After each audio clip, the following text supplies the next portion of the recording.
The persecution of Donald Trump continues in New York. Welcome to An Exile. I'm Doug.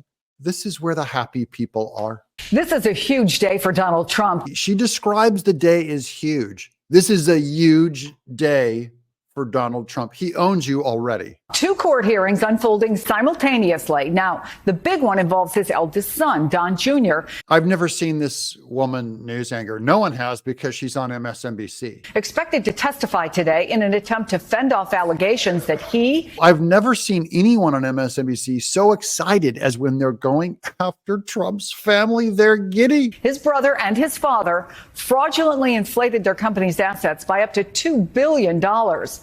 Every single company in the world has done for business purposes, and no one cares until Trump ran for president. And you're trying to tie him up and use the legal system, which is not what our legal system is for. It's for justice, not for your political pursuits, MSNBC. But bar him and his adult sons from ever running a business in New York again. Being barred from doing business in New York is a mercy. They're doing him a favor. New York is a hot dump to do business in. One advisor saying, quote, everything about it makes him angry, including that it's hurting his children. The biggest backfire of all is when Trump leaves New York and New York's entire head caves in. And even Batman isn't in Gotham to save you. It's just all Jokers and Penguins now. He said, take us inside that courtroom. And hurting his children makes him angry. And that's why MSNBC is so giddy. They love it. In fact, they'd eat his kids if they could. Where do things stand? And what did we hear so far today? If you're going to eat someone in New York, they're going to be eaten by rats, because the entire city is a giant cement structure filled with sewer rats that they cannot clean up, piled up with 6 stories of human feces, and then under that, about 15 stories of dirty needles. Today, Chris, has thankfully, we're about to hear from a bunch of MSNBC news holes largely been about that we've never heard of before. You'll probably never see them again. Oh, holy cow. Look at this 2-shot. Who's this over on the right? the testimony of the Attorney General's expert, Are you Beaker's grandmother? a guy named Michael McCarty, who was an investment banker Hair by Albert Einstein.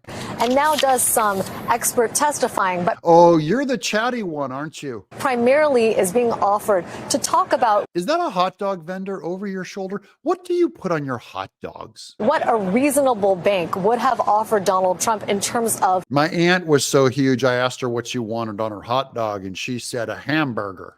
lending conditions. What interest rates would they have? They're not going to let you talk, are they? Why do they include you in the shot if they don't let you talk? Disgorgement. She's a woman of many expressions, just a mere chameleon, a panoply. Their argument effectively is it's not that you didn't pay And here she is imitating Jim Carrey. back your banks and your lenders, Donald Trump. It's that they would have If the bell jar was a news anchor. made so much more money in the tens and Which news anchor should we not invite to the Christmas party? hundreds of millions more money if you had just Any second now, she's just going to start singing, I love a parade. Oh, and that's a face of a Trump hater right there, if I ever saw one. Mr. McCarty is now on cross-examination. Jesus I just licked a bag of lemons. Suarez, who's one of Chris Kice's partners, is examining him. And now you're host of the MSNBC Comedy Hour. And the thrust of his cross-examination I can hear your ovaries screaming. is that McCarty's estimation of what the banks would have made You know, in news, you can have a one-shot. is really pure fantasy, that he didn't consult with You can just put it right on the person talking. You don't have to have a 2-shot. Deutsche Bank and the other lenders about how the truth And they don't let her talk in the entire segment. would have changed the lending conditions for Trump, if at all. I'm Doug in Exile.